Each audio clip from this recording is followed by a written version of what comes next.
The ground shakes beneath you. The pictures rattle on the walls. You hear a rumble off in the distance. Then, boom, a deafening explosion. The shockwave blasts through the windows and sets off car alarms. You duck under the dining table for cover, but then you remember you live not far from a supervolcano in the middle of a tropical jungle. So, staying in one place isn't a good idea. The shaking finally halts. You take this chance to peek outside and see a giant cloud of smoke covering the sky. It's lunchtime, but you wouldn't know it. The sun is completely veiled and darkness falls. The power's out in the whole city.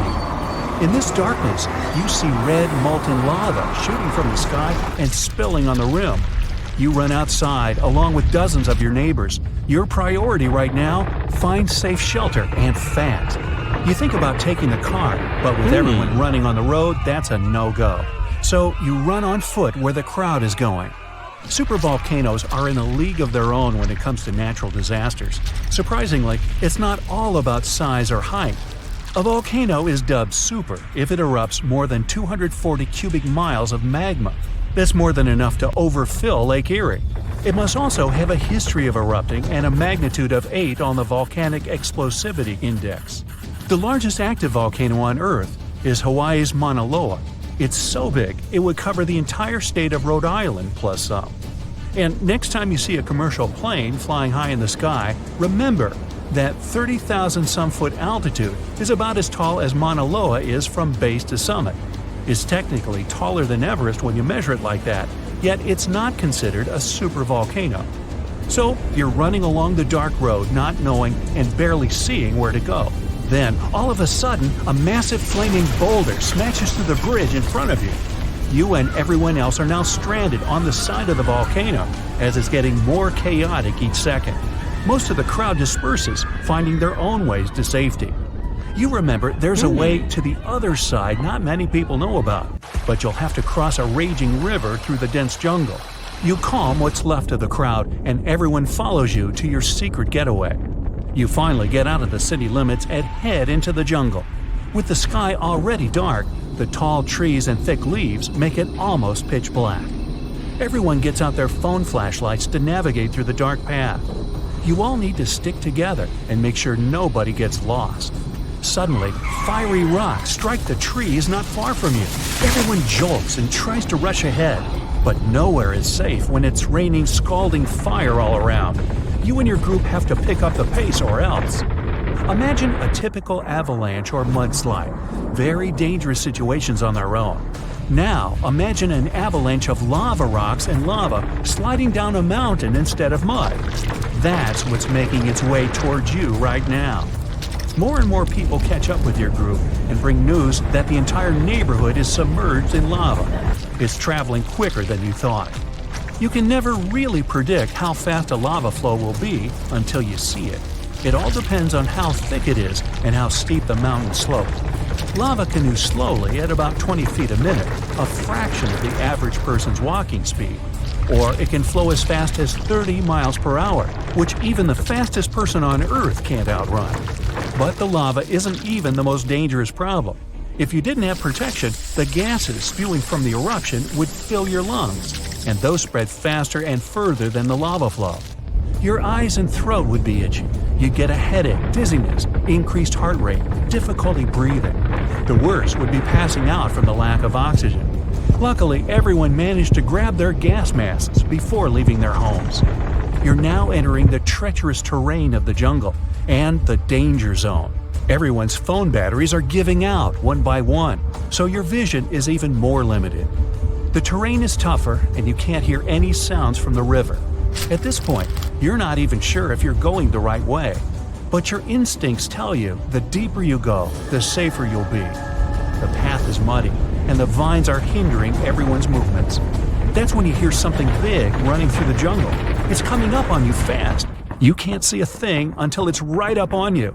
A bear! And there goes a rhino. Wild cats, domestic cats, dogs, different creatures of all sizes and species. They all come running through the jungle right past you. You and your fellow humans aren't the only ones fleeing from the eruption. The rumbling is still going on. Before you know it, a shower of fire rocks strikes right behind you and ignites parts of the jungle. There's no going back. Everyone picks up and runs for it. You hear thunder in the distance. A flash of lightning lights up the dark sky.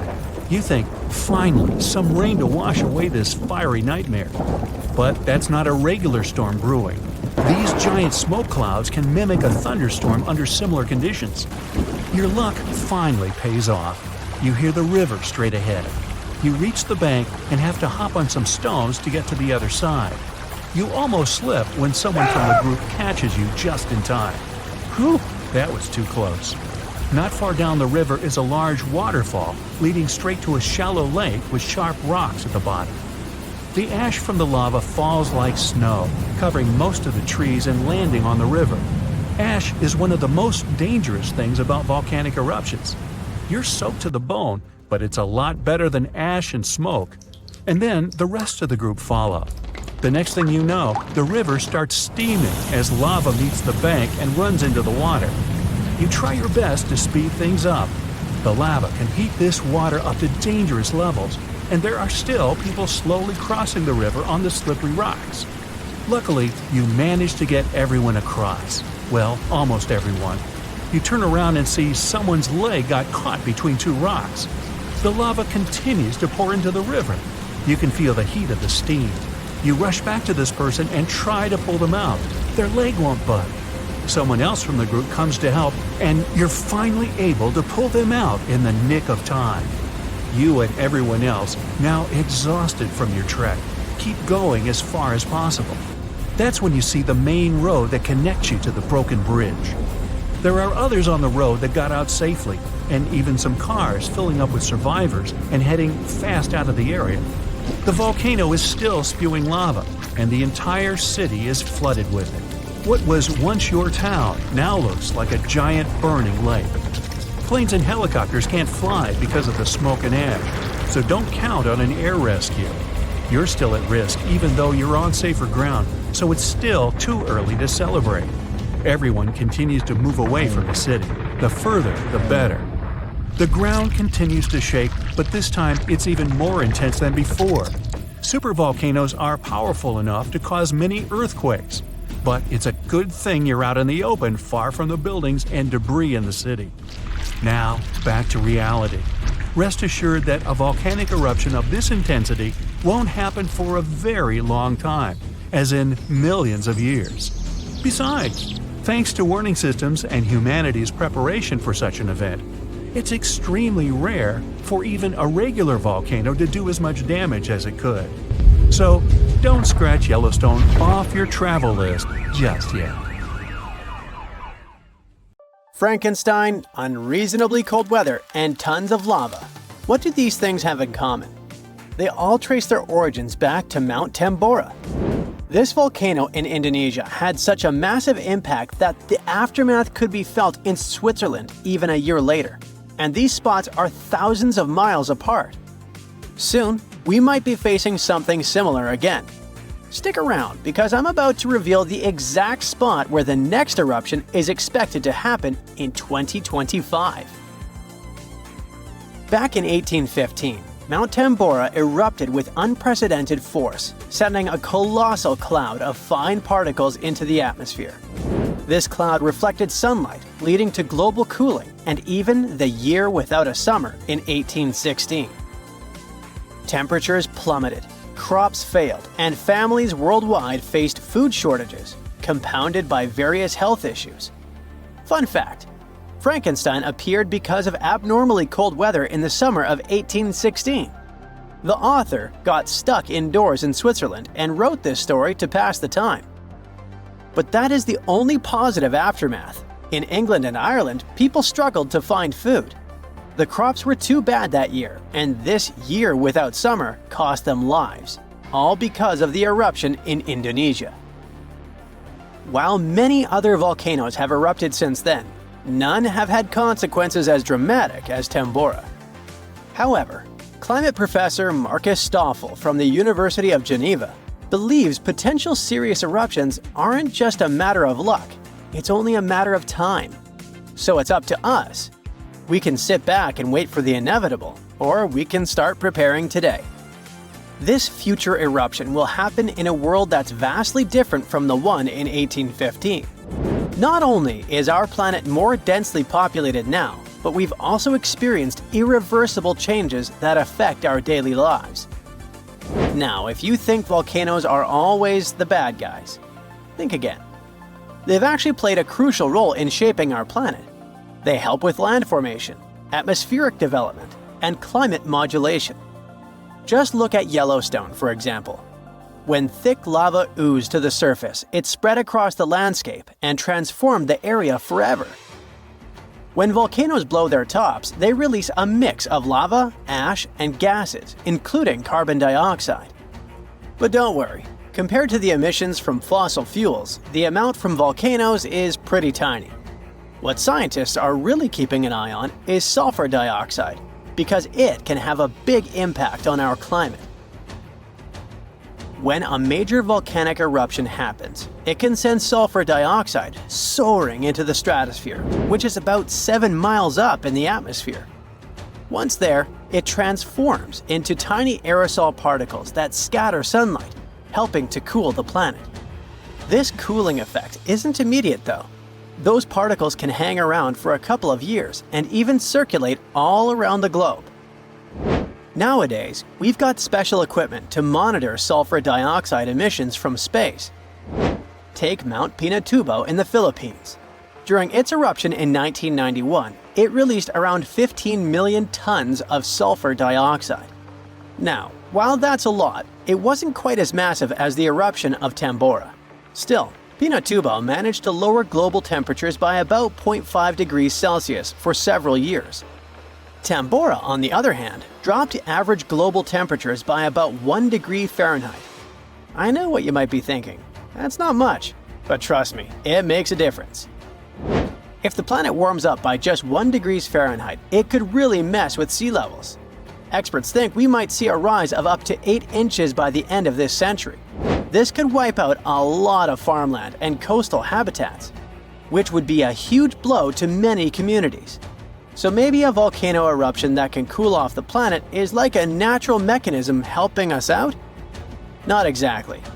While it does cool the planet off, don't get tricked into thinking it's the kind of coolness our planet needs. Such temperature shifts can severely mess up with the crops, like they did in 1816. There's also evidence that major eruptions can disrupt rainfall patterns, leading to drier conditions in monsoon regions across Africa and Asia. You see, the summer monsoon relies on the temperature difference between land and ocean, which can be altered by volcanic activity. Interestingly, a warmer climate may enhance the cooling effects of volcanic eruptions. Experts explain that the formation and movement of aerosol particles depend on climate conditions. As global temperatures rise, faster air circulation can lead to smaller aerosol particles, which are more effective at scattering sunlight and thereby intensifying the cooling effect. Oceans also contribute to this dynamic. A warming ocean surface creates a stratified layer, hindering the mixing of warm and cold water, which could mean that volcanic eruptions primarily cool the upper ocean layer and the atmosphere above it, according to Stoffel. Moreover, climate change may influence volcanic systems directly. The melting of ice can trigger more eruptions by reducing the pressure that allows magma to ascend more easily. Additionally, increased rainfall associated with climate change can seep into the ground and interact with magma, potentially sparking eruptions. While the prospect of a cooling period due to a volcanic eruption might seem beneficial amid climate change, scientists warn that the effects could be dire. The immediate consequences could be severe, particularly for the estimated 800 million individuals residing near active volcanoes. A major eruption could devastate entire cities. For example, Campi Flegrei, located near Naples, Italy, is showing signs of increased activity and threatens the lives of about 1 million people. Now, if you're from Oregon, beware, as experts say this state might experience volcano eruptions. Are you scared? Don't be. It's actually not as scary as it seems. Let me explain why. There are more than 80 volcanoes in Oregon. But we're not interested in a single one of them because it's an underwater volcano that is likely to erupt in 2025. Axial Seamount is the most active volcano in the Pacific Northwest, yet it remains largely unknown to the public due to its location approximately 300 miles offshore and nearly a mile beneath the ocean surface. While its upcoming eruption is expected to pose no threat of a tsunami or significant land-based earthquakes because of its depth and distance from the Cascadia Fault, the data gathered from studying its eruptions can enhance our monitoring of potentially more hazardous volcanoes. Let's call it a friendly eruption, shall we? In reality, predicting eruptions is a complex endeavor. We often encounter alarming headlines, such as, "Yellowstone is about to erupt." Should we take these claims seriously? Not really. Yes, Yellowstone sits atop an active supervolcano that has experienced 3 major explosive eruptions in the past 2.1 million years. The last eruption occurred approximately 70,000 years ago, with the most significant explosion taking place around 631,000 years ago, forming the massive Yellowstone caldera. Naturally, many people are curious about whether Yellowstone will erupt again and when that might happen. Fortunately, scientists are employing new techniques to delve into these questions. A recent study suggests that Yellowstone is unlikely to experience another major eruption anytime soon. The reason is that the magma beneath the park is divided into a network of separate chambers. While there is a substantial amount of magma present, it's not sufficiently interconnected to support an eruption. Previous studies proposed that the existence of a massive layer of magma beneath Yellowstone, but these latest findings change that notion. To gain a clearer understanding of the subterranean dynamics, researchers utilized a technique called magnetotellurics, which employs Earth's natural electromagnetic fields rather than seismic waves. Since magma is a good conductor of electricity, this method is particularly effective for mapping molten rock and comprehending underground activity in volcanically active regions. By using magnetotellurics, scientists created a detailed map of the magma under Yellowstone, enabling them to make more informed predictions about future eruptions. But what will happen if an eruption similar to Mount Tambora occurs? By and large, there will be huge climate chaos. Yeah, the best scientists are looking for the solution should it really happen, but they don't have it yet. So technically, we're not ready for the second Mount Tambora. But for now, we're pretty much safe. No major eruptions are predicted. Whew! Okay, watch your step now. Millions of gallons of hot magma are gathering in one flow and rising thousands of miles to the surface of our planet. A massive fracture in a tectonic plate shakes the ground and fills the air with a loud hum. Fire, gases, lava erupt from the dark, unexplored depths of Earth's crust. A planetary-scale catastrophe has just happened, and no one's noticed it. Now imagine you're having fun on a luxury yacht somewhere in the southwestern Pacific Ocean, drinking cocktails and sunbathing. At this moment, one of the most powerful volcanic eruptions in the planet's history is happening right below you. But you don't feel anything. You don't even drop your glass. Yeah, you can hear a strange sound coming from the ocean depths. You see foaming water and pieces of pumice floating up to the surface. But it doesn't bother you much. So how did it happen that we missed such a powerful eruption in 2012? Why did scientists find out about it only a few years later? The answer is simple: water. An eruption of an ordinary volcano is a huge disaster. There are incandescent liquid metals and molten rock containing almost the entire periodic table inside our planet. All of this soup is called magma, and it's constantly boiling inside the subsoil of our world. This hot substance is lighter than the surrounding crust, so it always rises. Fortunately, the planet's surface is strong enough and doesn't allow magma to splash out. But sometimes this protection fails. The upper part of Earth is covered with connected parts, tectonic plates. These plates collide with each other and then move apart. Imagine a big moving mosaic puzzle where all its parts are tectonic plates. And when a small part of this puzzle gets separated from another, magma immediately comes up. These unstable fault sites with leaking magma are called volcanoes, And when they erupt, it gets hot. Lava flows out of the vent and burns all the vegetation around. This is accompanied by earthquakes and thick black smoke. If a volcano spits out magma too high, it falls back to the surface in the form of fire rain. But the worst thing here is ash. It's not that ash that's left in your grill after a good barbecue, no. Volcanic ash consists of solid particles harmful to any organism. These particles are not burnt wood, but various chemical elements. Volcanic ash is sharp, dense, and tangible. It can block sunlight, cover and destroy all plants, settle in your lungs. If you get too close to an erupting volcano, well, you better have a fireproof suit, oxygen tanks, a gas mask, and an underground shelter. Then you might survive, but there's no guarantee. At the same time, if an eruption occurs underwater, you don't need to worry about it. Of course, if you're not a marine biologist studying coral reefs nearby, or if you don't travel past that area in a submarine. In that case, boy, you're in trouble. When an underwater volcano erupts, this shakes a colossal area, heats the water, destroys the seabed. But almost nothing happens at the surface. The enormous pressure of millions of gallons of water suppresses the destructive power of the volcano. Molten rocks shooting out of Earth's crust get pressed against the seabed. Yeah, a submarine swimming by would be thrown off course and might collide with solidified lava. Fortunately, no such cases have ever been recorded, but it can easily become a reality because underwater eruptions happen pretty often. More than 70% of all volcanic activity occurs underwater, and almost no one notices it. In most cases, these volcanoes immediately fall asleep after they erupt and never wake up again. But in 2012, something happened, and scientists couldn't ignore it. Big pieces of pumice, the size of a van, began floating up in the southeastern Pacific Ocean. These rocks covered about 154 square miles. There were thousands of them. They looked like a group of unknown floating mini-islands. Volcanic stones were scattered in the ocean over the area twice as large as New Zealand. Scientists determined the full scale of the disaster with the help of deep-sea sonar devices.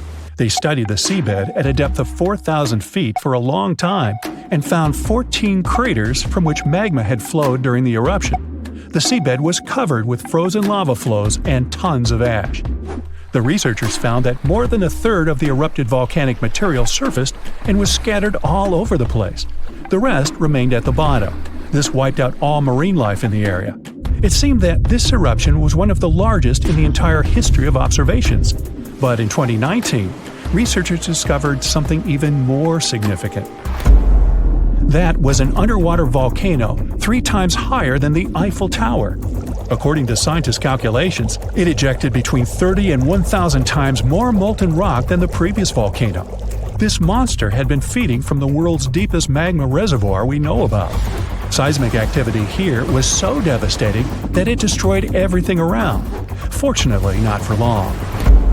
After any eruption, life reappears like a phoenix rises from the ashes. And it's not just a figure of speech. Volcanic ash and lava around the volcano contain many useful mineral elements. All of them nourish the soil and help microorganisms develop on land and in the water. For this reason, there's usually so much vegetation, flowers, and trees around volcanoes. And underwater volcanoes can eventually form islands. This is a long process that ends with the appearance of a massive piece of land above the water surface. To understand how this happens, you need to go back millions of years. So, let's go. See this underwater volcano? There are sea dinosaurs, giant sharks, and ancient fish swimming around. Now, the seabed starts shaking. The volcano releases tons of magma and ash. The water pressure immediately pushes all this stuff back to the bottom. The eruption can continue for a long time. The released magma raises the seabed. After hundreds, maybe 1,000 years, a new eruption begins. New magma flows create a new layer above the previous one. Over millions of years, layer by layer, the volcano is growing. It's slowly rising, thanks to constant eruptions. Of course, with time, some volcanoes go dormant, but this one continues to erupt. And then, one day, the volcanic rock reaches the surface and an island emerges. After many more years, the volcano can fall asleep. After this, life is likely to appear on the island. Grass, flowers, trees, animals. The area that was once ruined seabed is swarming with life now. Volcanic islands have unique ecosystems because they develop separately from all the continents. Observing such islands helps scientists understand how life on Earth evolves. New species of birds, animals, insects can live on these chunks of land. Hundreds of islands around the world appeared thanks to eruptions of underwater volcanoes. You can find them in Hawaii, Indonesia, Iceland. Many of them are inhabited by people who build villages and towns there. There were cases when a volcano erupted when people literally lived on top of it. That's what happened on the small island of Aogashima, located to the south of Tokyo. People built a beautiful town right in the crater of an active volcano. And in May 1785, an eruption began. Nobody expected this to happen. At some point, thousands of birds rose in the air and flew away from the island. Then the ground began to shake. A heavy, low sound shook the air. Thick smoke appeared above the top of the green volcano. The crater started spitting dirt, huge rocks, and red-hot pieces of magma into the sky. The disaster lasted several weeks.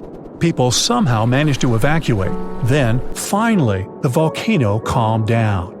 After that, a long process of recovery started. The inhabitants of the town rebuilt houses, roads, infrastructure. More than 200 years have passed since that moment, and during this time, the volcano never woke up. And despite the risk of a new eruption, people continue living there. The population is growing. Many people from other cities and countries come to live there.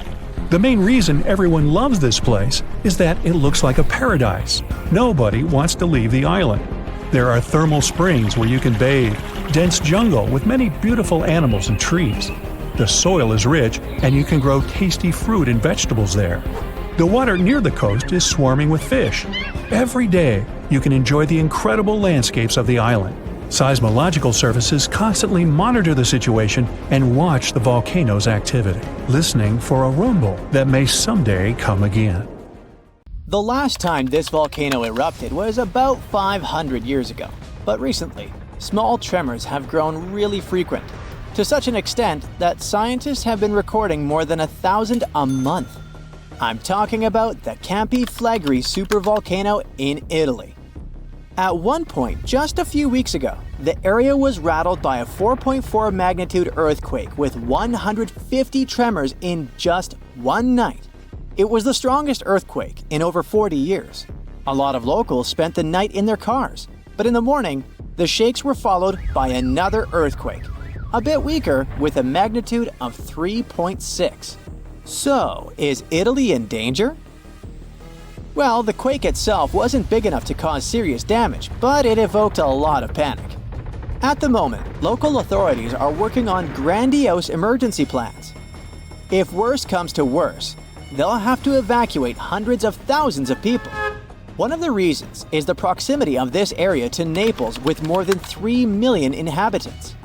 At the moment, they're even considering an option of paying people to leave their homes. Right now, schools remain closed in the Campi Flegrei area. The authorities are allocating more than 500 million euros to ensure the safety of buildings and constructions in the area. A yellow alert is still in place in the region where 80,000 people live. There's the so-called red zone, which is the most dangerous area. There are 1,250 houses in this red zone, and all of them will be at high seismic risk if an eruption begins. Plus, more than twice as many will be at medium risk. Italy is a country prone to seismic activity, and Pozzuoli is a densely populated area that is located on one of the most dangerous supervolcanoes in Europe. Campi Flegrei has 24 hidden underground craters and dwarfs the better-known Vesuvius. Yes, the very volcano that wiped the ancient Roman city of Pompeii off the face of the earth in 79 CE. This city thrived near the base of Mount Vesuvius at the Bay of Naples. In the time of the early Roman Empire, 20,000 people lived in Pompeii. They were merchants, manufacturers, farmers, and others. The soil in the region was rich and fertile, so there were lots of orchards and vineyards. Strangely, no one knew that this black earth was the legacy of an earlier eruption of Mount Vesuvius. The area was a favorite summer destination for rich Romans. Sadly, at noon on August 24, 79 CE, all this prosperity came to an end. The peak of Mount Vesuvius exploded, sending a 10-mile-high mushroom cloud of ash and pumice into the stratosphere. For the next 12 hours, the eruption was wreaking havoc on the city. Volcanic ash and a hail of pumice stones, some of which were 3 inches in diameter, showered Pompeii. It forced the city's occupants to flee in terror. Around 2,000 people holed up in stone structures and cellars, paralyzed by fear. They hoped to wait out the eruption. Who knows? Maybe if they had decided to leave the city immediately after the beginning of the eruption, they would have had some chances to survive. A westerly wind protected the city from the first stages of the eruption.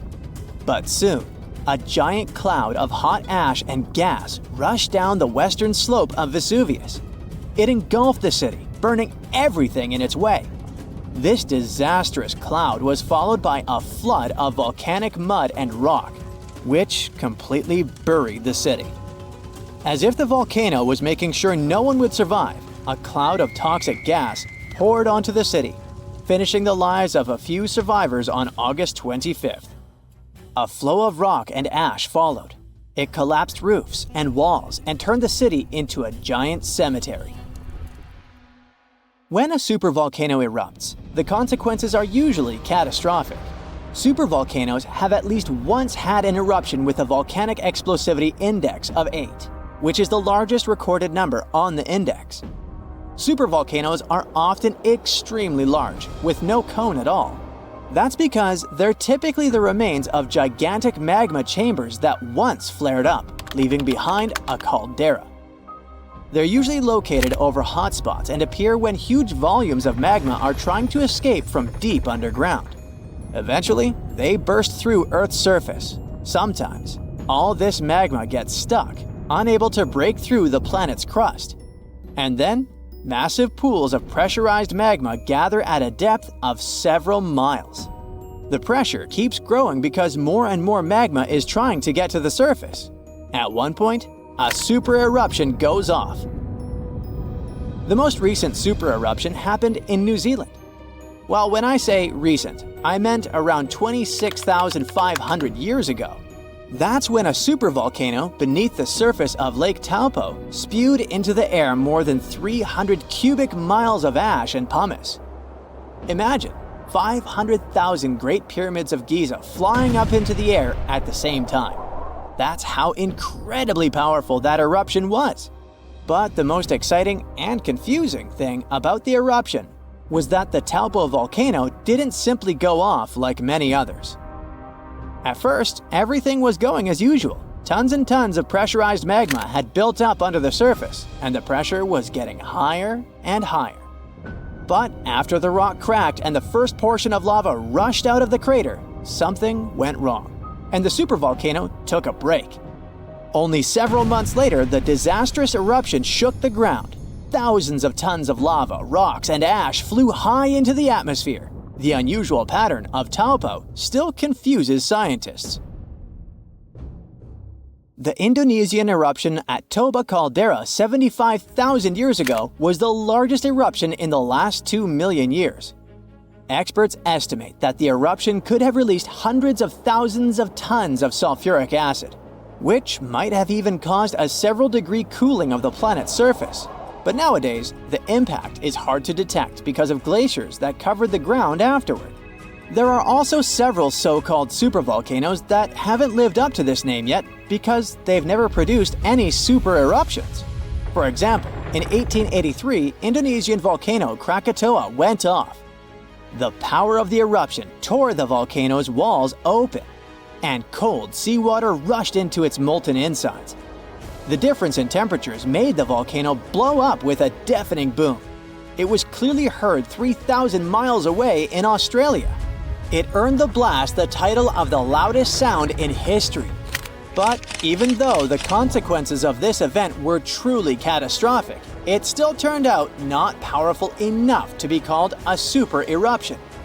It only had a volcanic explosivity index of 6. Then, there's also Mauna Loa. It's a shield volcano, which means it won't produce explosive eruptions, but its sheer size makes this monster of a volcano extremely dangerous. At the moment, the volcano seems to be at peace with its surroundings. Research equipment doesn't show any signs of activity on Mauna Loa, but if Mauna Loa did suddenly erupt, lava flows could reach the ocean and the most populated and touristy places like Captain Cook very fast, in a matter of hours. The last time the volcano erupted, lava got as far as the outskirts of Hilo on the other side of the island. That's where the University of Hawaii is located. Luckily, people had a few weeks' warning to get ready for the disaster. Over its recorded history, Mauna Loa has been erupting pretty regularly, almost every 6 years. On the bright side, big island volcanoes including Mauna Loa aren't really very volatile. That's because they're shield volcanoes. These volcanoes got such a name because they aren't really very high and resemble a warrior's shield placed flat on the ground. Shield volcanoes are formed by very fluid lava. It travels way farther and forms much thinner flows than the lava erupted from a stratovolcano, which is conically shaped and tall, like the infamous Krakatoa in Indonesia. So, if Mauna Loa erupts, there probably won't be ash clouds or tons of debris.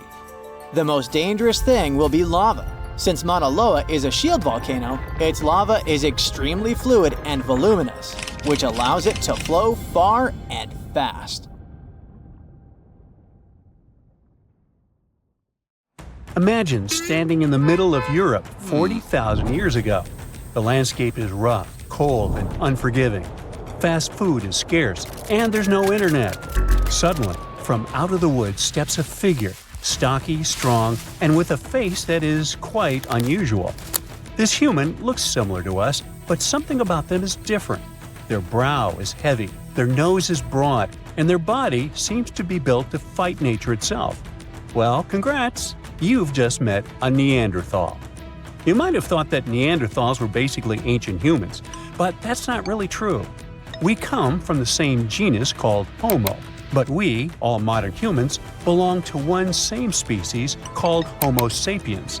However, there used to be lots of human species before, and Homo neanderthalensis was just one of them. And they actually were kind of cooler than us. So what in the world has happened to them? Neanderthals lived for a long time, for about 360,000 years, across Europe and parts of Asia. 40,000 years ago, the place we now call southern Italy was sitting on top of a huge disaster, a massive supervolcano called Campi Flegrei. This big boy is huge, about 9 miles wide. That's about 10 to 20 minutes in a car to get across it all. But there were no cars then, remember? At the time, it was quiet for a while, but one day, suddenly, it blew in what became one of the biggest volcanic eruptions Europe had seen in 200,000 years. The catastrophe was so crazy that ash, gases, and debris altered the climate across the entire continent. What comes next is usually called a volcanic winter. Average temperatures drop, the sky gets darker, and life becomes even harsher than it already is. The eruption, known as the Campanian Ingembrite, caused Europe to cool by as much as 7 degrees Fahrenheit. Doesn't sound like much? Well, the drop of even 1 degree would cause winters to become harsher, causing horrible snowfall, rains, and floods. Crops would struggle to grow, leading to food shortages. The weather would go wild, too, with storms and droughts. Hey, kind of like now. Except multiply this by 7. Events like these caused some huge chaos in modern times. You can imagine what it did to the Neanderthals. But in reality, a simple volcanic eruption shouldn't destroy an entire species, right? Well, yes. The truth is, the Neanderthals were already hanging by a thread back then, and all because of us. They've been in a tough spot for a while. They lived in places that are now parts of Europe, Western Asia, and the Middle East. Modern humans, us Homo sapiens, entered Europe and were giving them some serious competition for food and shelter. Homo sapiens were sneaky dudes, better at finding food, easily adapting to different environments, and using more advanced tools. We were pushing Neanderthals out, trying to get the same resources. We literally made their extinction a slow and very unpleasant process. So, while the volcano definitely made things worse, it wasn't their only problem, and they didn't completely disappear after the eruption. Some of them hung on in isolated places, like Gibraltar, for another 12,000 years. That's because it's likely most of the severe cooling actually happened farther east, away from where the Neanderthals were trying to survive, and it didn't hit their homes as hard as we thought. In fact, the eruption may have even helped them, at least for a while.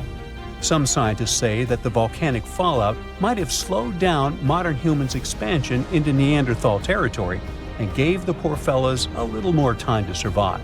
So, the Campi Flegrei eruption was a nasty event, but it only delayed the inevitable. Campi Flegrei is a wild card. It's also known as the Fields of Fire. The air itself there is thick with legend. The Greeks and Romans believed this volcano was the gateway to the underworld. Even an ancient Roman poet, Virgil, mentioned this in his famous story, the Aeneid. The hero Aeneas must descend into the underworld, and this place is exactly where he starts. Back in the day, this landscape was full of Roman villas, spas, and fish ponds. The elite had the time of their lives there. What they didn't know, though, was that they were standing on treacherous ground that could go crazy at any moment. The Campi Flegrei is not your typical volcano. You'd imagine a single towering peak, but the landscape looks deceivingly calm, with small features popping up here and there. But if you flew above it, the sight would be insane. A gigantic circular basin, peppered with volcanic cones and craters, like scars from the Earth's violent past. The danger here lies in its subtlety. The ground beneath your feet is constantly shifting, even when you don't notice it.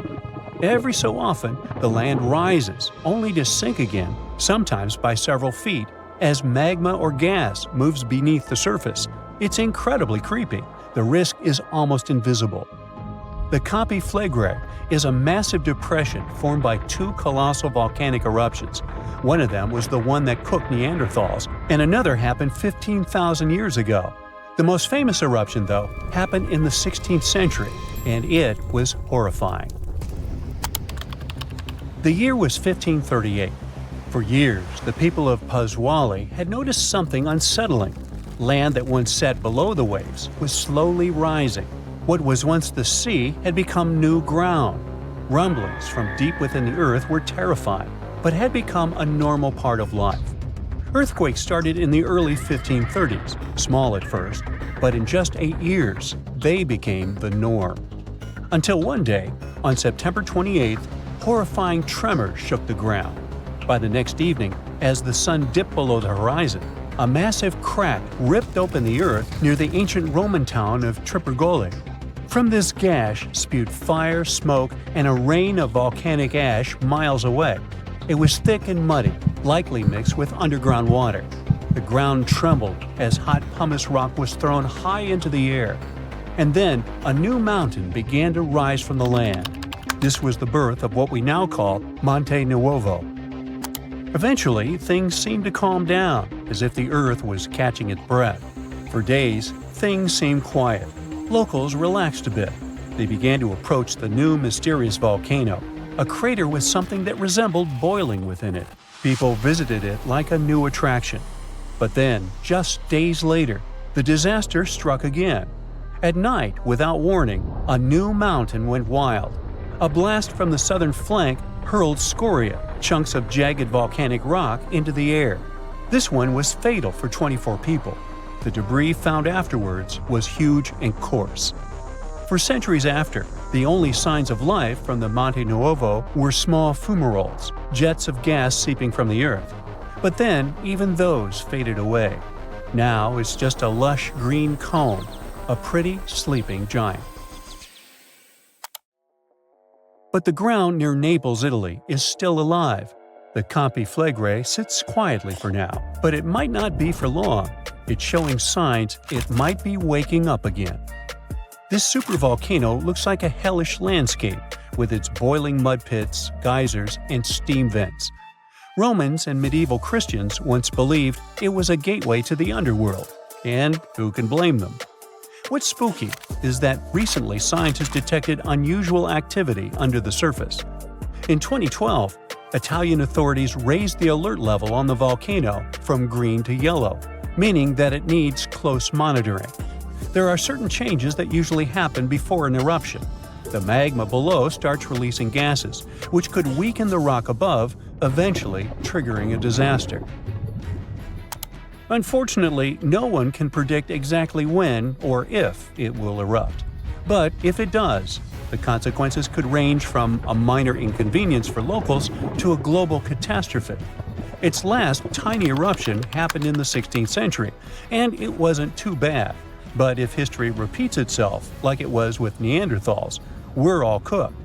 An eruption like that could lead to global cooling, crop failures, and widespread famine. Right now, a group of scientists is trying to get a clearer picture of what's happening beneath the surface. The Campi Flegrei Deep Drilling Project is working to drill a 10,000-foot borehole, hoping to check out the magma chamber up close. But at least for now, the supervolcano remains quiet, and let's hope it stays that way. Phew, you could finally send that last report for the day and breathe out. The weekend is around the corner, but just when you're about to hit send, you're alarmed by the low rumbling under your desk. Is it the light rail passing by? Unfortunately, that's not the case. It's a volcano speaking. What, here? In Arizona? That's right, the ground keeps shifting under Arizona, reminding us that Earth is alive. No panic though, let's arm ourselves with some context. 20 American states have extinct, active, and dormant, currently sleeping, volcanoes. Among such states, you can find California, New Mexico, Nevada, Utah, and Colorado. On the bright side, Arizona's volcanoes are dormant at the moment, but it doesn't mean they won't go off in the near or not so near future. Now, how about traveling to Arizona to check the traces of its active volcanic past? They dot the desert landscapes of this state like spots dot a Dalmatian.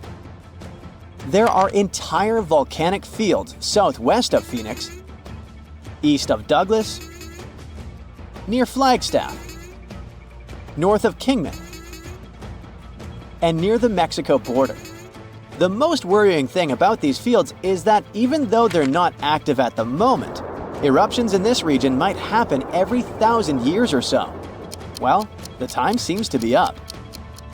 The last powerful and destructive volcanic eruption occurred around 1,000 years ago at the Sunset Crater. Oh, this place is worth paying more attention to. And we will, but a bit later. First, we have to talk about hotspots. No, not that place where you can surf the web. In our volcanic context, a hotspot is a place where insane amounts of heat melt the overlying crust, Earth's thin outer layer, and form volcanoes. This heat rises from the mantle, which is located between our planet's dense, superheated core and the crust. Want to see an example of this type of volcanism? Welcome to the Hawaiian Islands. The Big Island has its active volcanoes because, at the moment, it's situated on top of the Hawaiian hotspot. The older Hawaiian Islands were once there too, but later they drifted off towards the northwest. It happened because that's where the oceanic crust on top of which they sat, namely the Pacific Plate, moved.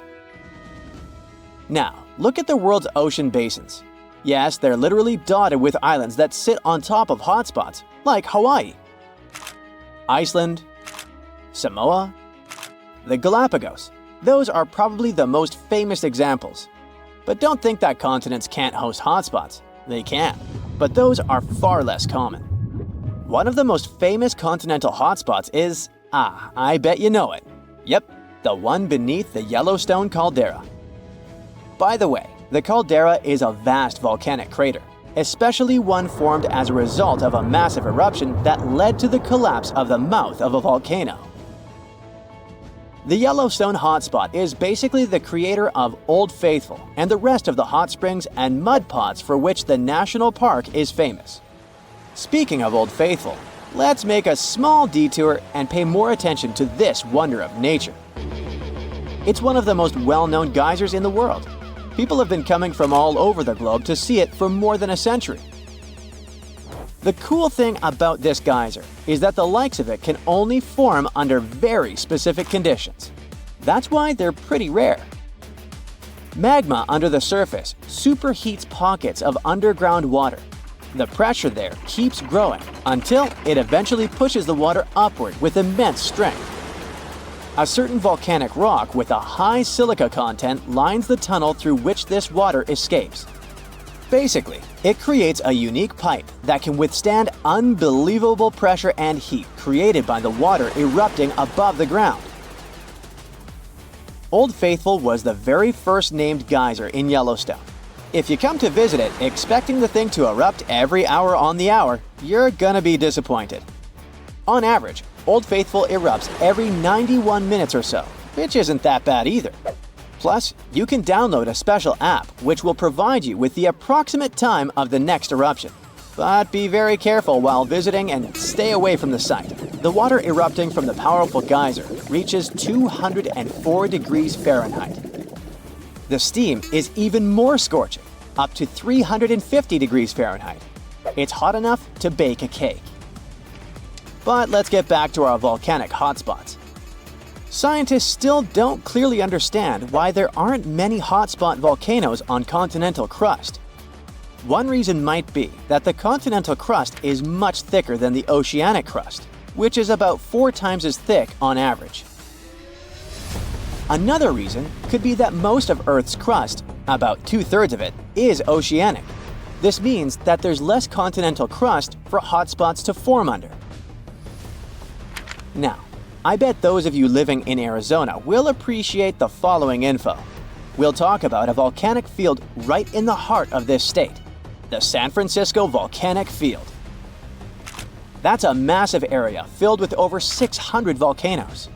Yes, they're mostly small, but it doesn't make them any less impressive. They're scattered across 1,800 square miles in northern Arizona, a giant territory. Interestingly, scientists are still debating about whether this volcanic field is actually sitting on top of a hotspot. But one thing they agree upon, the volcanoes in this area get younger as you move east. And this pattern matches up with the North American plate moving west over what could be a stationary hotspot beneath the surface of our planet. Cool, huh? The volcanic hullabaloo in that area started around 6 million years ago. So, in geological terms, it's relatively young. As for the most recent eruption, it happened less than 1,000 years ago. The Sunset Crater, which I mentioned before, the one near Flagstaff, is the most famous vent from that eruption. The Sinagua people had to leave their homes at Wupatki Pueblo because of the eruption. That site is now part of the Wupatki National Monument. There, you can see how people lived in this volcanic region many years ago. If you go to explore this area, you'll notice that most of the volcanoes there are basalt cinder cones, small and steep. The Colorado Plateau has quite dry weather conditions. That's why the volcanoes haven't worn down much.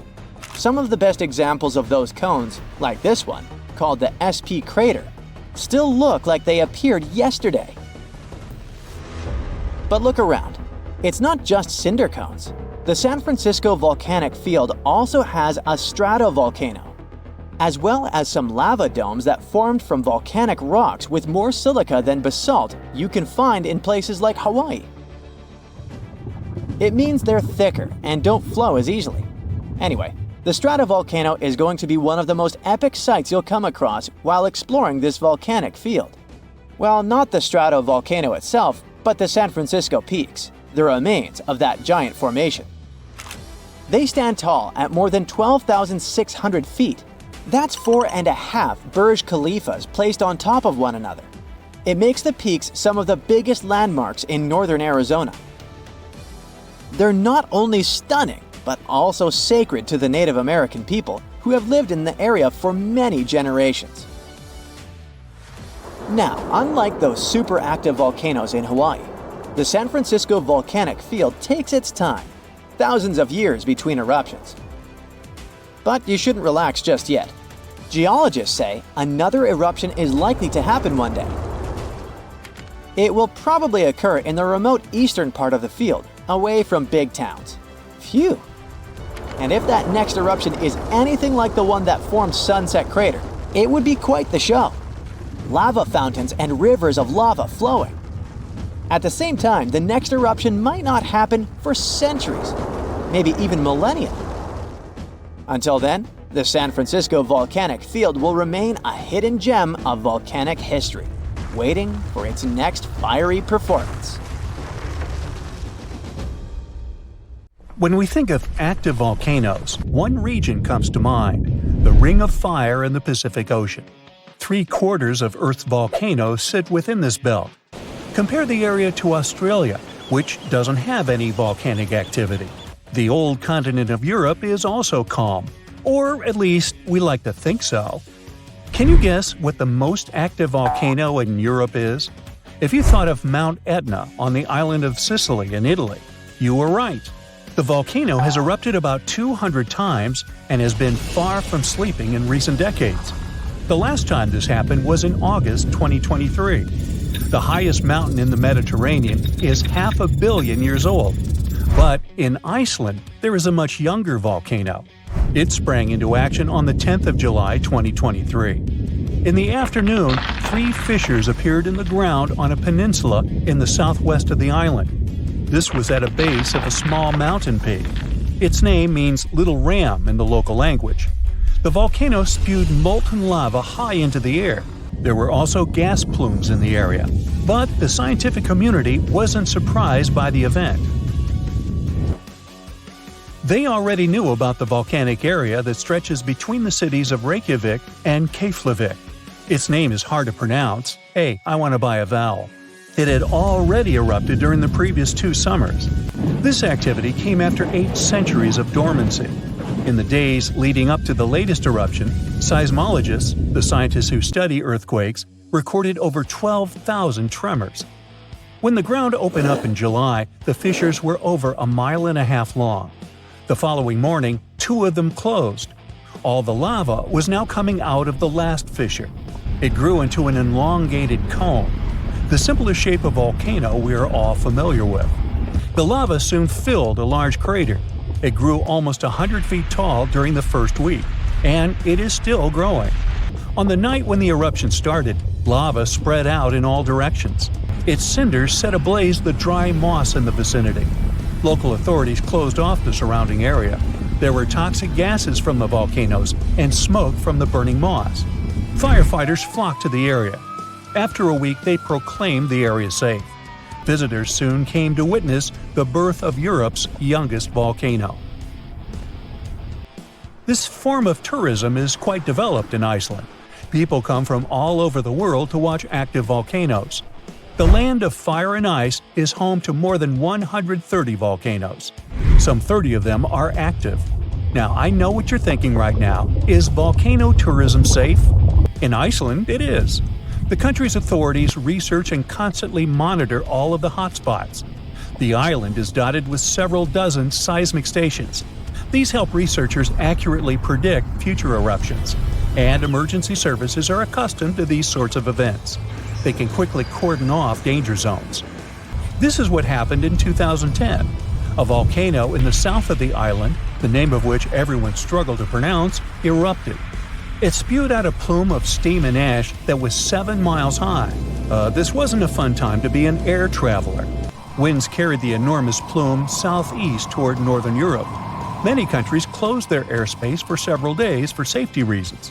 The volcano erupted in March, but the Earth was shaking from January the same year, so seismologists knew that an eruption was approaching. When it comes to the continent's youngest volcano, the tourist infrastructure is already there. Visitors can leave their cars at a designated parking lot. Then they go on a 5-hour-long trek. This leads to a viewing deck. Tourists are so close to the epicenter that they can feel the heat haze from the crater. The sight is the most impressive at nighttime. Safety is never a concern. Scientists regularly chart out hazard maps that outline the borders of lava fields. This way, visitors who stick by the rules are never in harm's way. More than a week after the eruption started, a section of the crater collapsed. Lava flowed downhill west of the volcano. This majestic smoldering hot river is slow-moving lava. Scientists categorize it as an AA type. The term is Hawaiian. It describes basaltic lava that has a rough and brittle surface. The flow is composed of broken lava blocks that are called clinkers. They fall off as the substance flows. This reveals red-hot areas. The cooler sections of lava are gray and black in color. When it moves forward, it produces a distinctive sound like shattering glass. Nearly a month after the eruption of the new volcano, we got aerial footage of an interesting phenomenon. A tornado formed directly over the lava flow. This occurs due to the high temperatures in the area. When the conditions are right, a column of heated air can easily turn into a mini tornado. Scientists observed a similar event happen during the 2018 eruption of Mount Kilauea in Hawaii. The lava fields of Europe's second-largest island tell the story of the creation of Iceland. It sits above the place where the North American and Eurasian plates meet each other. Tectonic plates are huge, rocky chunks of Earth's most outer layer. There are roughly 20 of them. They rest on a partially molten layer of rock. All the lava we see on the surface starts its journey here. You could say that these plates float on molten rock.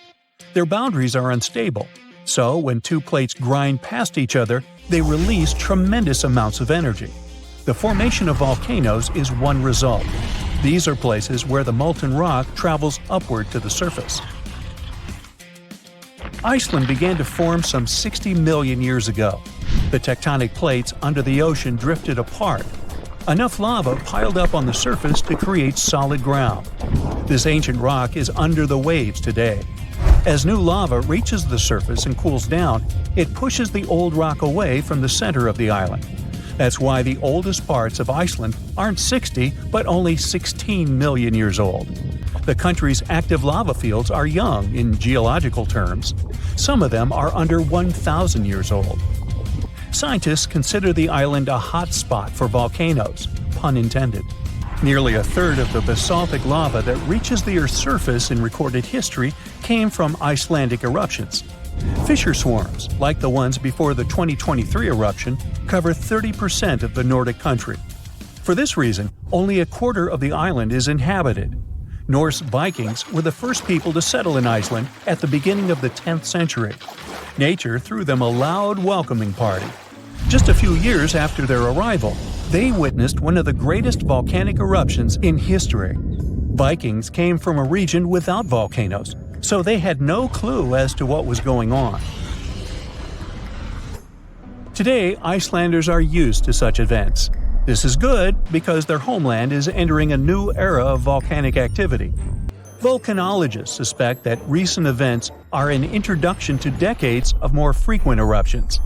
The peninsula that is home to Earth's youngest volcano is just 17 miles southwest of Iceland's capital city. It's been dormant for a long time.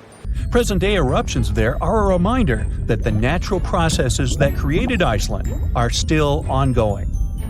Recently, scientists discovered that there's a historical link between volcanic eruptions in the north of Europe and glaciers. Our planet went through at least 5 major ice ages. These were exceptionally lengthy periods when the average temperature on Earth dropped. The result was the expansion of ice sheets across northern Europe and North America. The last ice age ended some 10,000 years ago. Researchers are still trying to fully understand how these glacial periods affected volcanic activity. They suspect that the sheer weight of all that ice disrupts the flow of magma underground. When glaciers retreat, the pressure is lifted. This makes it easier for lava to flow upward to the surface where it bursts.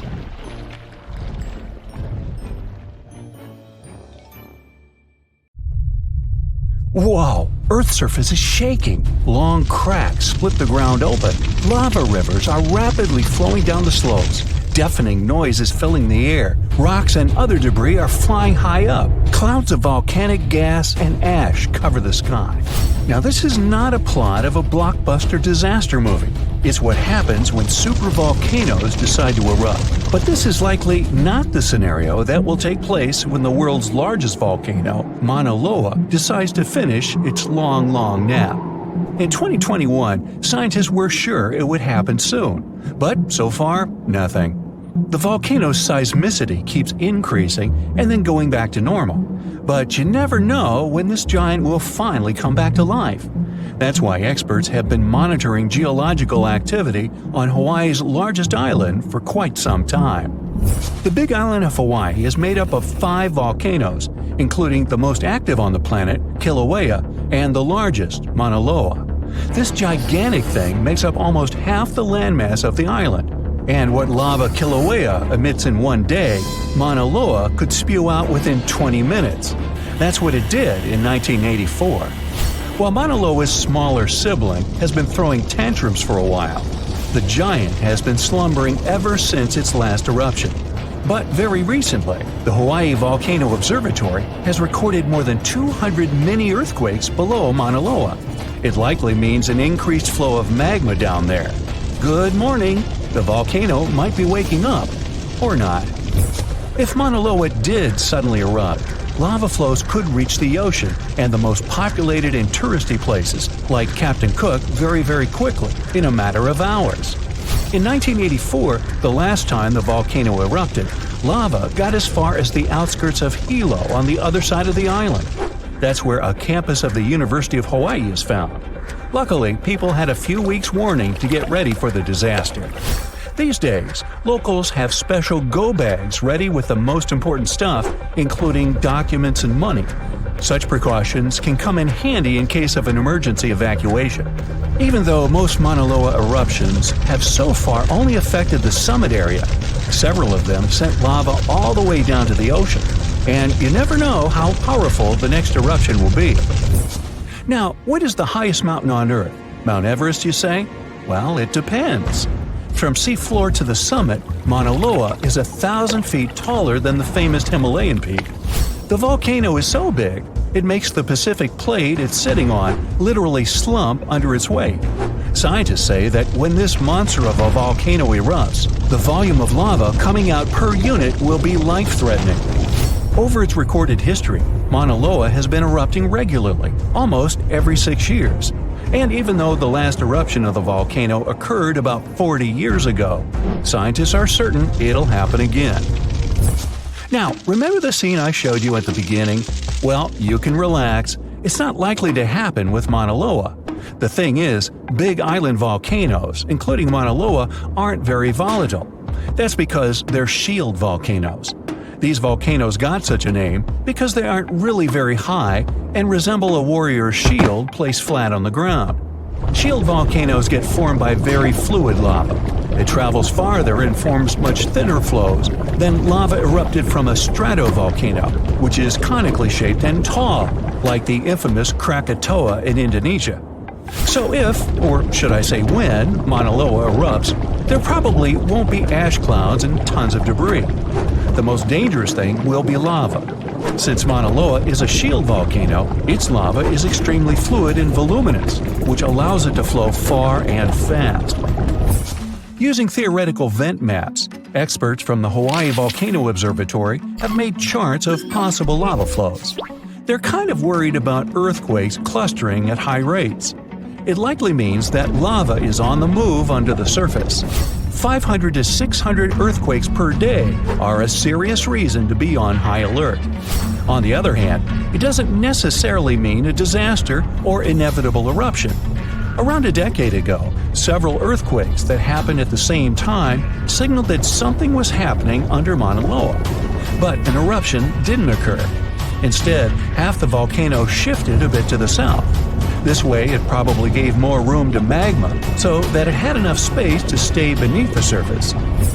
Now, let's get back to the catastrophic eruption we saw at the beginning of the video.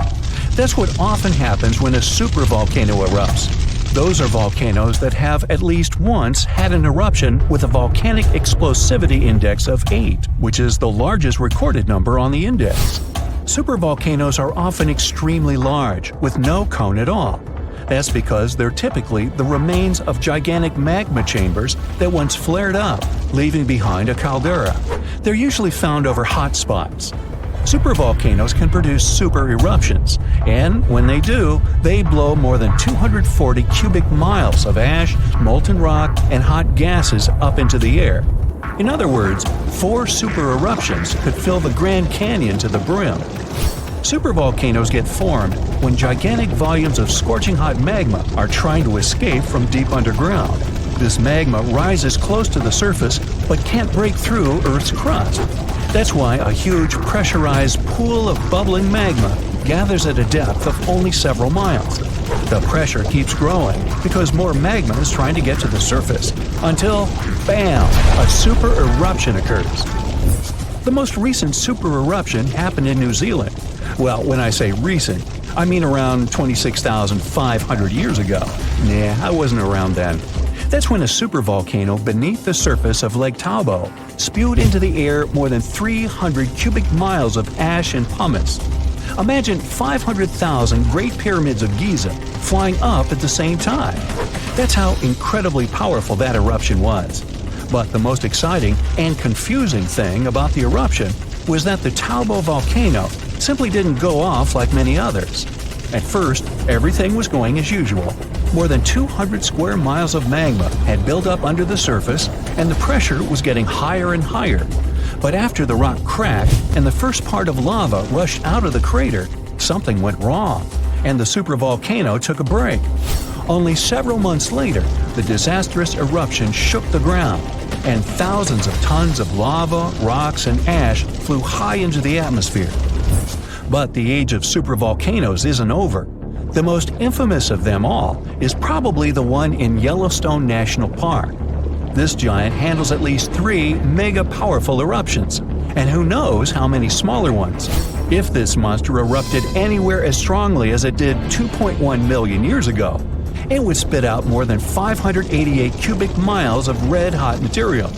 You can probably picture it more vividly if I tell you that this volume is comparable to 65 million Capitol rotundas in Washington, D.C. piled together. Wow. Anyway, scientists are sure that Yellowstone doesn't present any danger these days. For an eruption to happen, magma inside must be at least 50% molten. With the Yellowstone caldera, this number is just 5 to 15%. But of course, Yellowstone isn't the only supervolcano on our planet.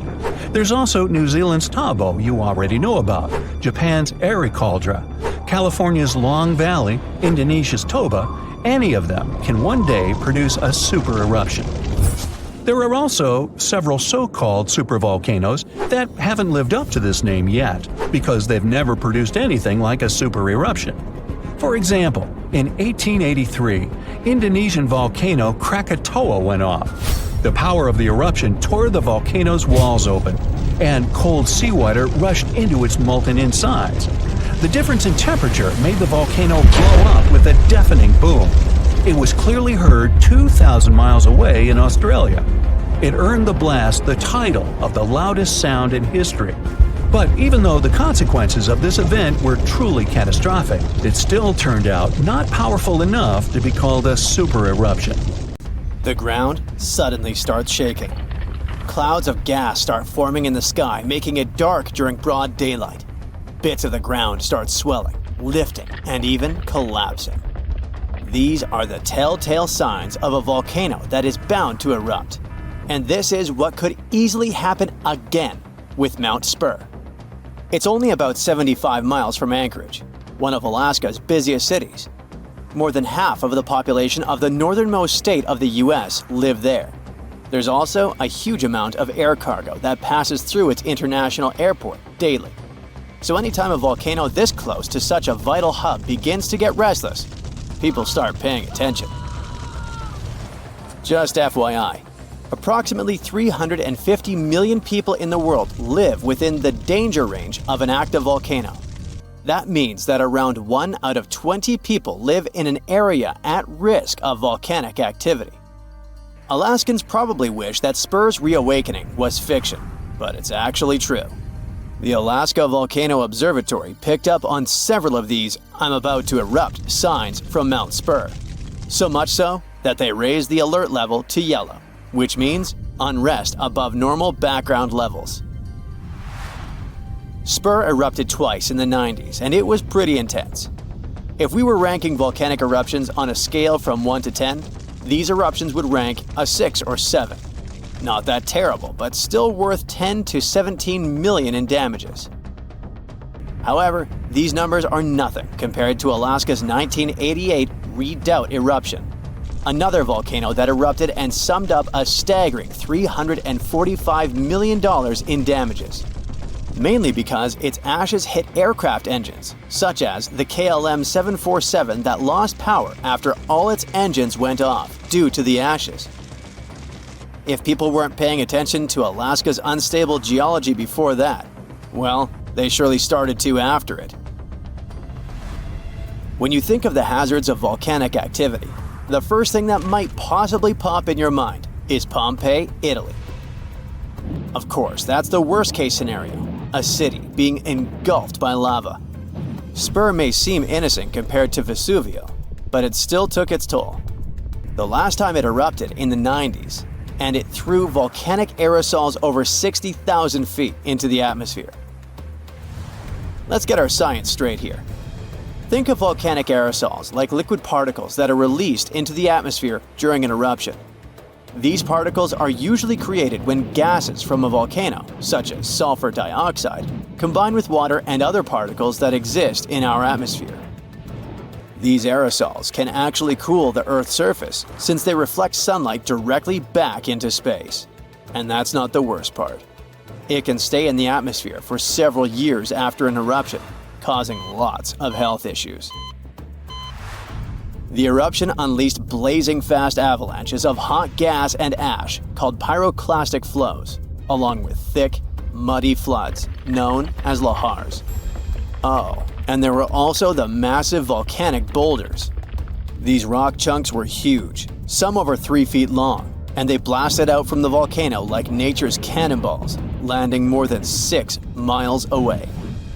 All that volcanic heat melted part of a nearby glacier, kicking off debris flows that dammed up the Chakachatna River and created a whole new lake along the valley. Some good came out of Spur's first eruption, though. The main lesson was, volcanic monitoring pays off. The local monitoring was able to reduce the economic damage done by the eruption, especially for a city that has an intense air traffic. Spur is deemed as dormant for the moment, but it could go off anytime soon. You see, volcanoes are classified as active, dormant, or extinct, depending on how much action they're putting on. If it's still active, it's still rumbling and erupting somewhat regularly. Dormant means it's had some recent activity, but it's still lying low for now. And extinct, that's when it's been quiet for such a long time that we figure it's done for good. One of the US's most dangerous active volcanoes is Mount St. Helens. This volcano is actually responsible for the most powerful eruption in US history. Its last blast was so intense, it threw off about 1,300 feet off its summit. Basically, the top of the mountain vanished, and if you thought Mount Spur's ash cloud was impressive, St. Helens wins the competition since it launched its ashes 80,000 feet into the sky. Eastern Washington plunged into total darkness. But it wasn't just that. In a matter of 3 minutes, the eruption hurled 3.7 billion cubic yards of blazing rock and dust, enough to fill 1 million Olympic-sized pools across 230 square miles of lush forest. Actually, the earthquakes that anticipated the eruption started weeks before May 18, 1980. A ground shake of magnitude 5.0 went off, triggering a landslide on one side of the volcano. By the end of the official eruption date, 57 people had lost their lives. Nearly 7,000 big game animals like deer and elk were wiped out, and millions of birds laid scattered on the burnt earth. Researchers don't think St. Helens will blow at the same magnitude again anytime soon, but they're keeping an eye on it, because this volcano is not exactly finished. By the way, the word volcano comes from the Roman name Vulcan, which was the Roman deity of fire, and they often happen at the meeting point of tectonic plates. which are the pieces of the Earth's surface that fit together like a jigsaw puzzle. The so-called Ring of Fire, located in the Pacific Ocean, is the world's danger zone when it comes to volcanoes. It contains between 750 and 915 active volcanoes. The largest volcano located in the Ring of Fire, also the largest active volcano in the world, is the Mauna Loa. It's over 13,000 feet high, and it's located in Hawaii. Researchers say that Mauna Loa has been erupting for at least 700,000 years. Its most recent eruption began on the 27th of November 2022, and it lasted until December 13th. It's been quiet since the 80s until it decided to wake up again. Thanks to constant monitoring by the Hawaiian Volcano Observatory, it didn't cause any casualties when it last erupted. Scientists have been investing big time on volcanic monitoring, not only to reduce economic hazards, but also to save lives. The most recent attempt has been to drill into volcanoes. Recently, a group of scientists went all the way to Iceland in one of the world's volcanic hotspots. There are around 33 active volcanoes in Iceland alone, but the one that is the most interesting to them the most is the Krafla volcano. The Krafla has erupted around 30 times in the last 1,000 years, and its most recent eruption was in the mid-1980s. The project named Krafla Magma Testbed, or KMT for short, is hoping to advance the understanding of how magma behaves underground. The main advantage of this drilling research is predicting the risk of eruptions, but it can also help to push geothermal energy forward. I mean, can you imagine having electricity that is run by the limitless source of volcano power? The KMT team will begin drilling holes deep into volcanic ground in 2027. They're aiming at reaching over a mile into the ground. After all, it's different to monitor lava activity when it's on the surface than when it is still below ground. This will allow researchers to listen to the pulse of the Earth, according to them. They're saying this research is as revolutionary as the first time man went to the moon. Oh, and speaking of that, I was shocked to discover that volcanoes exist all throughout the solar system. Yep, other planets and moons have volcanoes too. The largest volcano in our solar system is Olympus Mons on Mars. It's a shield volcano, much like the ones that make up the Hawaiian Islands. It's about 370 miles wide. If we transported it all the way back to Earth, it would almost occupy all of Poland. Yikes.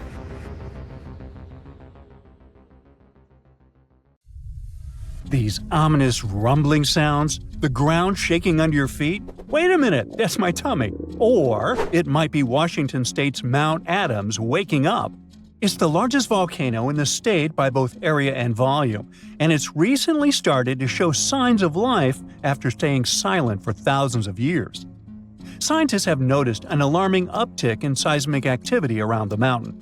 And since the last eruption here happened between 3,800 and 7,600 years ago, humanity was still in the Stone Age at that time. This sudden chattiness has scientists, let's say, curious. The U.S. Geological Survey has hurriedly installed temporary seismic stations around Mount Adams to keep an eye on the situation. At the same time, they reassure the public there's no need to panic. Mount Adams doesn't reach the height of the better-known Mount Rainier, and still it covers a massive area, making it Washington's largest active volcano.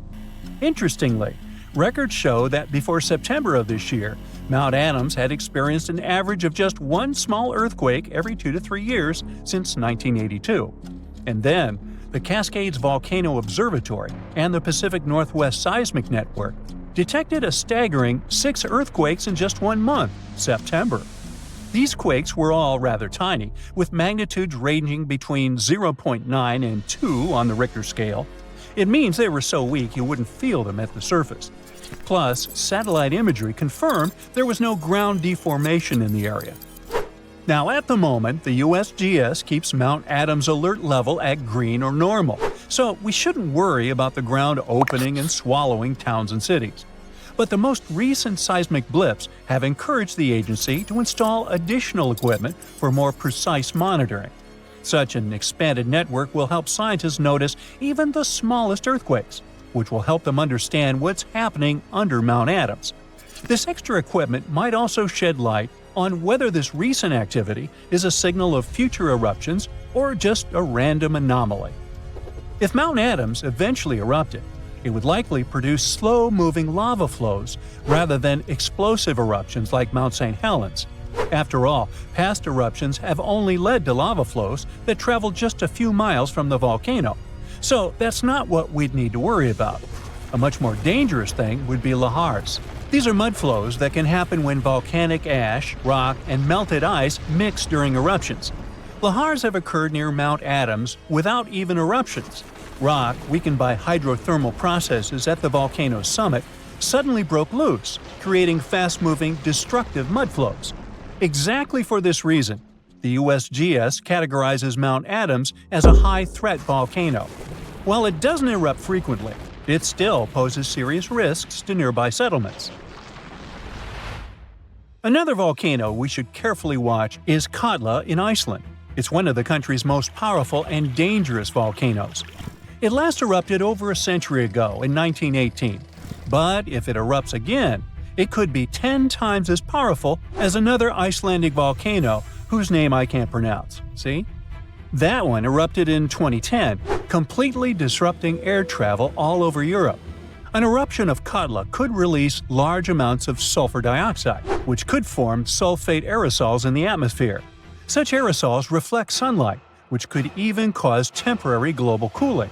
This phenomenon often followed catastrophic volcanic eruptions in the past.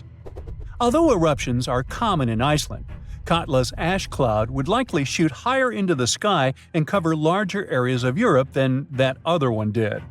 It would ground flights and negatively affect economies. If Katla erupted, it would also harm agriculture, water supplies, and air quality. In 2014, scientists noted that a large eruption could even cause a tsunami that might travel along Iceland's south coast and out to sea. But the potential impact of such a tsunami is still unclear. Katla tends to erupt on a regular schedule every 40 to 80 years, which means that another eruption is statistically very likely soon. That's why Katla remains under close scientific observation. The Canary Islands' Cumbra Vieja erupted recently in 2021, reminding people of its destructive potential. The lava flow from this eruption was devastating. It covered whole neighborhoods and flowed into the ocean, destroying more than 3,000 homes. Thousands of people had to be evacuated. But the craziest thing? Even though the damage was significant, scientists believe it could have been far worse. A massive eruption of Cumbra Vieja could have caused the volcano's entire western flank to collapse into the Atlantic Ocean, triggering a mega tsunami. This hypothetical tsunami could have potentially created waves hundreds or even thousands of feet high. They could have flooded coastlines around the Atlantic Basin, including parts of the US and Europe. Luckily, recent studies claim that a collapse of that scale is unlikely. But even though the chance of a mega tsunami is low, scientists still think it's wise to prepare for possible eruptions because there's a chance of extensive damage. The lava flows that occur at this volcano tend to be extensive and dangerous to both human life and the infrastructure on the island. If you decide to travel to Ecuador, you should be wary of Cotopaxi, one of the most active volcanoes in this country. It's been rumbling with minor eruptions since 2022. While these eruptions have been relatively small, Cotopaxi has a great potential for a major eruption, and it has scientists on high alert. If Cotopaxi erupted on a large scale, it could produce a massive ash cloud over 12 miles high, threatening the lives of around 200,000 people in the neighboring area. A serious danger is Cotopaxi's snow-capped summit. It would melt super rapidly in a major eruption. It could lead to destructive floods and landslides that would flow down the mountain and potentially reach populated areas. This combination of volcanic activity and glacial floods makes Cotopaxi a high-risk volcano. A powerful eruption could occur soon, or it could be years or even decades away. But monitoring efforts are in place to catch any warning signs. The next volcano we should watch out for is already infamous, Mount Vesuvius. Its catastrophic eruption in 79 CE destroyed the Roman cities of Pompeii and Herculaneum. Its last eruption occurred in 1944, but Vesuvius remains highly active and poses a great risk to nearby Naples, one of Italy's largest cities. A large eruption would threaten over 3 million people. Many of them live in the vicinity or even directly on the slopes of the volcano. If Vesuvius erupted, it would be an explosive event, with ash, rocks, and volcanic gas ejected at extremely high speeds. And even though such a destructive event isn't expected for a few hundred years, Vesuvius remains one of the world's most closely watched volcanoes. After all, it has a real potential to cause catastrophic damage in a densely populated area. Then, we have Popocatépetl, often called El Popo. It's one of North America's tallest active volcanoes, which lies about 40 miles from Mexico City. Exactly this proximity to a metropolitan area with a population of 22 million people makes Popocatépetl especially hazardous. A large eruption could send a massive ash cloud over Mexico City, causing widespread disruptions. Ash could clog the city's drainage systems, contaminate water supplies, and even cause power outages by short-circuiting electrical systems. Plus, lahars could rush down the volcano, reaching nearby towns. Popocatépetl has been showing near-constant seismic activity since the early 2000s, and smaller eruptions are pretty common here. In early 2024, there were 13 recorded minor eruptions, which alarmed nearby towns. At the same time, volcanologists consider such eruptions normal for Popocatépetl. While talking about super dangerous volcanoes, we can't skip Yellowstone National Park. It houses one of the world's largest supervolcanoes. Its last massive eruption occurred about 640,000 years ago. But if this monster were to erupt today, the impact would be much more devastating for the entire planet. States closest to Yellowstone, including Montana, Idaho, and Wyoming, would be most affected, likely experiencing disastrous pyroclastic flows. These flows, which are made of a dangerous mix of lava, ash, and gases, can obliterate everything in their path. Large parts of the country would also be blanketed in volcanic ash, over 3 feet in some areas. On a global scale, an eruption at Yellowstone would send tons of ash and gases into the stratosphere, potentially blocking sunlight and causing global temperatures to drop for a few years. This would disrupt agriculture, collapse transportation systems, and create food shortages on a massive scale. Still, even though there's a popular myth that Yellowstone is overdue for an eruption, geologists clarify that this isn't true. Volcanoes don't follow precise timetables, and the activity at Yellowstone doesn't indicate an imminent eruption. So yeah, that's good news. Our planet's biggest and meanest supervolcanoes are waking up. When they erupt, you'll surely notice it, even if you live thousands of miles away from the epicenter. Scientists are worried we might not have enough time to prepare and deal with the consequences of a super eruption.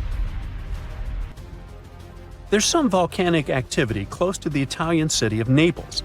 And no, it has nothing to do with the famous Mount Vesuvius, but with another volcano. This one is harder to see as it doesn't have a tall peak like Vesuvius. But don't let this bad guy trick you. It could be way more dangerous than its giant neighbor. It does have a huge crater that's about 8 miles wide. This volcano is called Campi Flegrei, and it's actually one of the largest volcanoes in Europe, sitting under the town of Pasquale. So, Campi Flegrei erupted 39,000 years ago with a bang so massive it spread ash across the whole Mediterranean region. It also caused the temperature to drop by over 16 degrees Fahrenheit across Eastern Europe. It was the biggest volcanic eruption in Europe in 200,000 years. Since then, Campi Flegrei has had smaller eruptions, and the last one happened in 1538. Now the area is full of small craters, hot springs, and bubbling pools, and they're all proof that this volcano is still very much alive and brewing something. Since the early 2000s, the ground in the giant crater and the town nearby have been slowly rising by about 1 to 1.5 inches every year. There were at least 150 earthquakes that shook this supervolcano lately. In May 2024, there was a 4.4 magnitude in the area, the biggest in the last 40 years. Residents had to leave their homes and camp outside, fearing there would be more earthquakes. No one knows how Campi Flegrei is going to behave in the following months or years, but the authorities are organizing evacuation exercises to prepare the population just in case. The Italian volcano looks like an innocent kitten compared to the real giants like Yellowstone. For a volcano to deserve the title of a super one, it must be able to produce catastrophic-scale eruptions and eject huge amounts of magma, ash, and volcanic gases.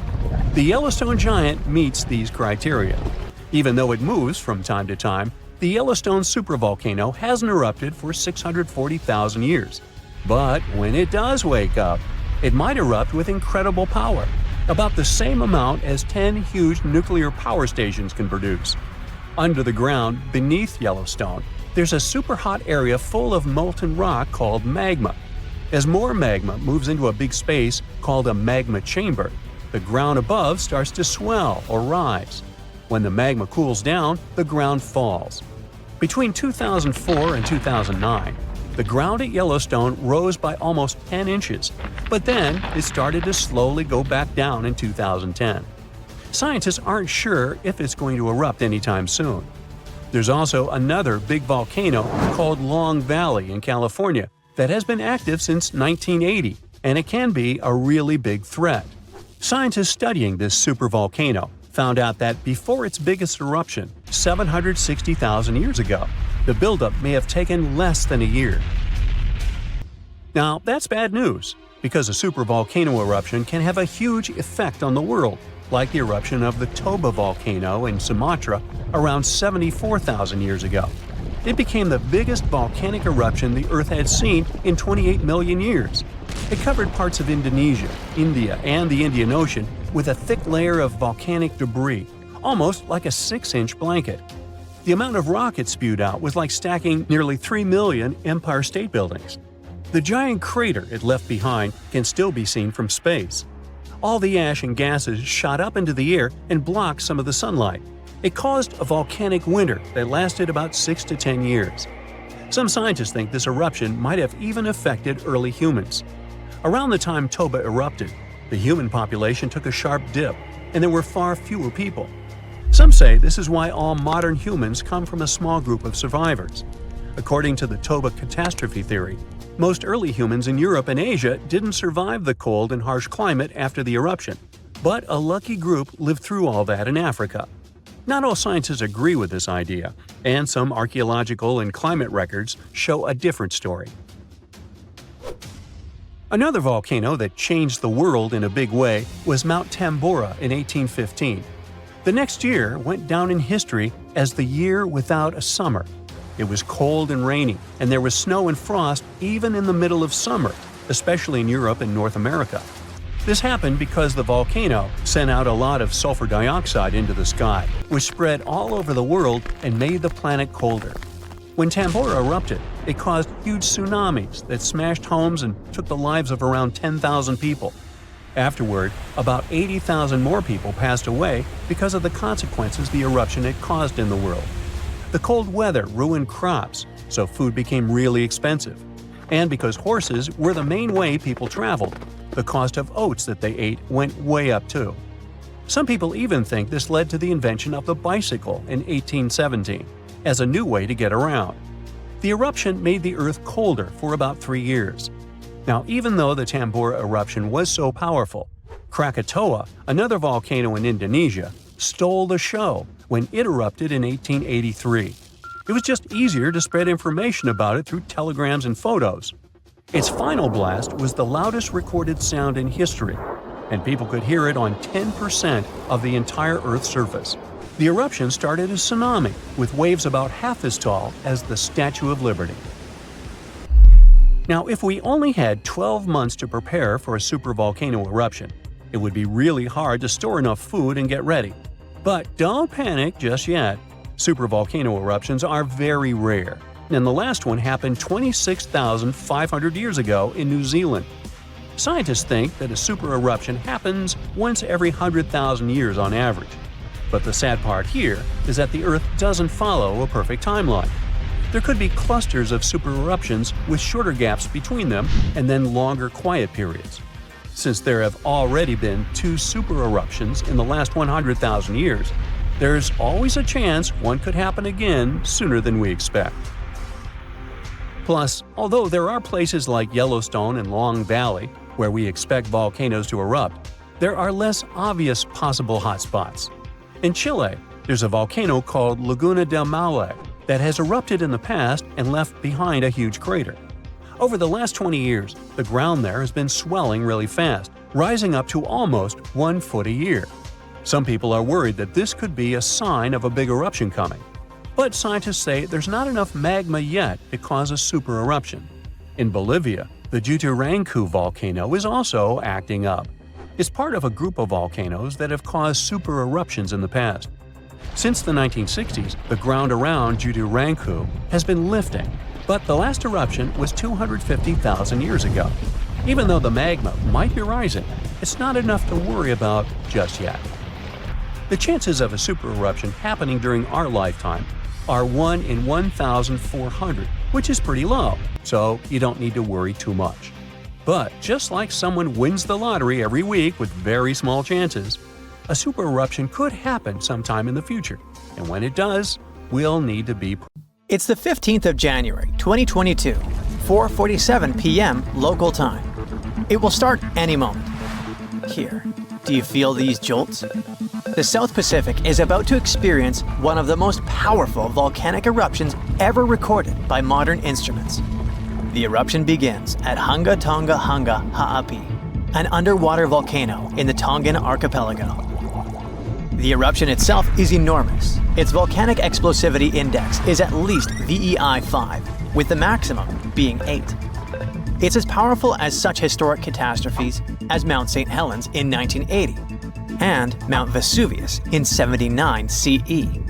The eruption releases a staggering 2.4 cubic miles of volcanic material and sends over 150 million tons of water vapor into the stratosphere. This amount of water vapor would have been enough to fill 58,000 Olympic swimming pools. Additionally, the eruption generates the fastest underwater currents ever recorded and triggers large tsunamis that struck areas as far as Peru, more than 6,200 miles away from the volcano. And it takes at least 4 lives, with even more missing. But the craziest thing is that just before the eruption, 15 minutes ahead of time, there was a kind of warning. But as it often happens, people simply missed them. 2 seismic stations, about 466 miles away from the volcano, which is pretty far for this kind of thing, picked it up. They figured out it was a Rayleigh wave, which is a type of seismic wave that moves along Earth's surface. This wave was caused by a fracture in the ocean floor, where magma and seawater started to interact under a lot of pressure. That's likely what triggered the eruption. The crazy thing is that normally, volcanic seismic signals are pretty small and can only be detected close to the volcano. But this Rayleigh wave traveled way farther than usual and was much stronger. It means there had to be a massive amount of movement going on beneath the surface before the eruption. While people on the ground didn't feel it, those distant sensors picked it up. And this discovery is great for identifying volcanic threats earlier in the future and for improving early warning systems. If scientists can detect these seismic precursors, they could give a heads up before an eruption happens. That would give people time to evacuate and reduce the chances of injuries or property damage, especially for underwater volcanoes like this one, which can also trigger fatal tsunamis. Now, the eruption was big, but its impact was mostly contained. However, this discovery underlines how important seismic data is for predicting and preparing for these disasters.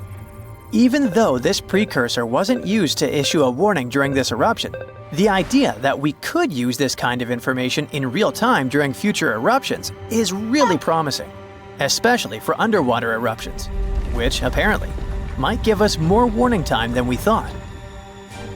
Even though we wouldn't have been able to hear that precursor warning signal, there is a sound so loud it could actually finish you. And while such sounds are incredibly rare, the loudest noise ever recorded was indeed fatal to those who were close enough. On 27 August 1883, the eruption of the Krakatoa volcano in Indonesia created the loudest noise ever measured. It's thought to have been an astonishing 310 decibels at the source. To put this in perspective, a hand drill produces the sound of 98 decibels. The noise produced by a jet engine measures 140 decibels. And the sound of 180 decibels is capable of destroying your hearing tissue. So, the sound Krakatoa produced reached more than 170 decibels at a distance of 100 miles. And sailors aboard a ship just 40 miles from the eruption had their eardrums burst from the sound.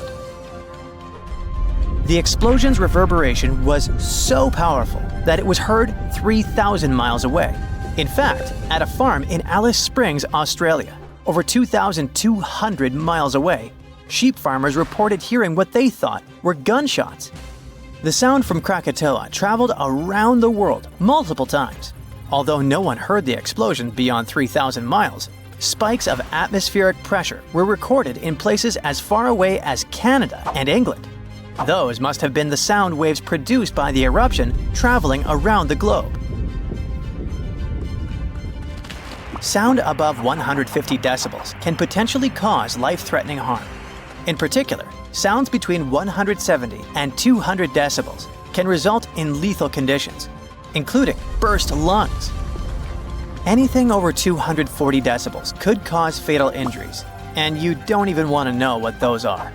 I'll just say that those sometimes happen to cartoon characters, but rarely to people. The scientific explanation behind this is that sound is essentially a wave of pressure, which can travel through both solids and liquids. And, in the case of an incredibly loud sound, pass right through the human body. If the pressure from such a sound is high enough, it can rupture eardrums and internal organs, causing significant and often fatal damage. Now, you probably know how volcanoes sometimes have small earthquakes before they erupt. Well, they often produce this weird sound called a harmonic tremor. The sound kind of hums, and the frequency of the hum gets higher and higher until it suddenly stops just before the volcano erupts. The sound has been recorded at a bunch of volcanoes around the world. But the thing about Redoubt Volcano in Alaska is that its tremor is so intense, people can actually hear it. It's like the volcano is letting out this crazy scream right before the eruption. According to a geophysicist at the University of Washington, the frequency of Redoubt's harmonic tremor is so high that it is barely perceptible as a low bass hum, and that's at its highest pitch. All because the pitch of Redoubt's tremor exceeds that of any other recorded volcano. It questions the limits of the existing models used to explain these phenomena.